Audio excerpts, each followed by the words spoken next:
Hey, what's up, everyone? You are watching or listening to my comic book journey podcast. I'm your host, KNDY. And we're going to go back into the time machine to 1981.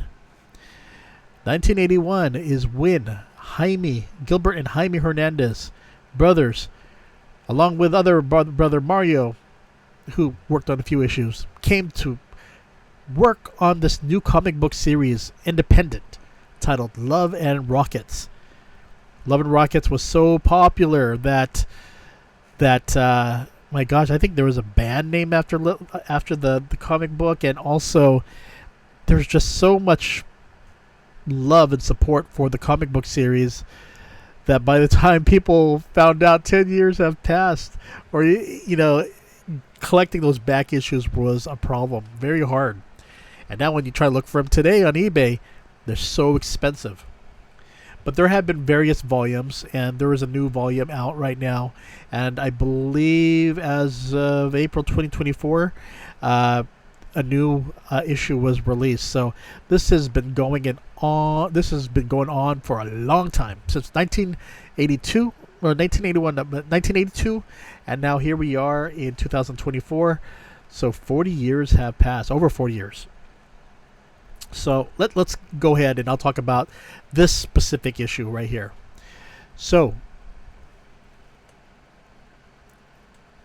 from 1982 to 1992, the first 10 years of the beloved Love and Rockets comic book series was celebrated by Fantagraphics books. So they released this special issue, 10 Years of Love and Rockets, 1982 to 1992. These were created by the Hernandez brothers, primarily Gilbert and Jaime Hernandez. And I said before, Mario also contributed, the third brother. But the comic book series would focus on two different storylines. And this is very important if you are wanting to get into Love and Rockets. You have Gilbert's Palomar series, which featured a fictional Mexican village of Palomar, and Jaime and the people that live in Palomar. And Jaime's Locas series, which focus on a group of Latino American friends living in hoppers.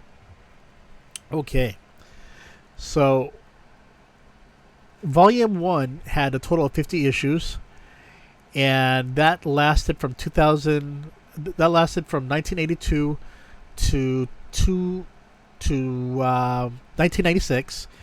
Then they did a second volume, which was released from 2001 to 2007, which had 20 more issues. And then 2008 to 2016 with another total of 8 issues, now in 100-page graphic novel-sized issues. And in 2016, a fourth volume, which is ongoing at this time. I believe it's 14 or 15 that just came out in 2024. So during the time when they weren't working on Love and Rockets, it gave the brothers the time to write other stories. Some with a connection to Love and Rockets, such as books from Gilbert featuring stories that played out like a film that stars the character of Fritz, or focusing on a young Venus who happens to be the daughter of Petra, Fritz's sister. Gets a little confusing at first, but as long as you know that they're relatives, and you'll start to understand more and more. While Jaime would work on a superhero storyline featuring the T-Girls, which would often incorporate Locas, Maggie, and more. 10 Years of Love and Rockets, 1982 to 1992, is probably one of the coolest special issues to come out. For one, you get an index of releases, you get a little history on the creation of the series, and then you get pages dedicated by Jaime Hernandez and Gilbert Hernandez titled At the Drawing Board on their approach to their artwork, the tools and pencils they use, and more. Sorry, what am I getting?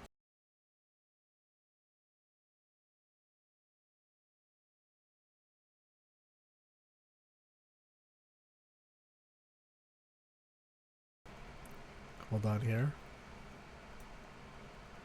Okay, here we go. Okay. In addition, you get a few stories such as Luba's daughter, Guadalupe, wanting to find out if the sky is never ending. Maggie and Hopi discussing the 10 years of Love and Rockets, even poking a joke of the band, who was inspired by the comic book series, using the series name. There's a character guide, a Locust storyline with Maggie and Hopi discussing how broke they are, or Maggie and Hopi hoping that they would go to an event, a short scrapbook, and so much more. And Jaime's artwork is further explored in the art of Jaime Hernandez, The Secrets of Life and Death.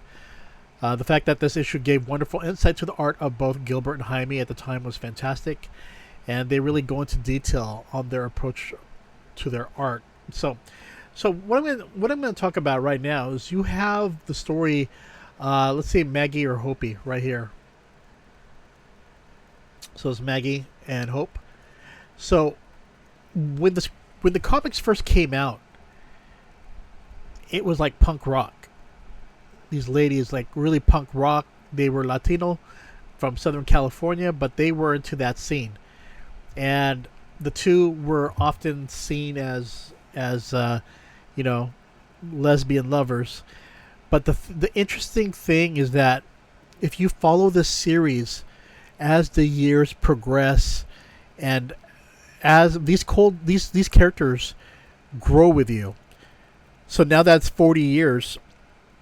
These women are now older, and the comic depicts that, especially if you read it now.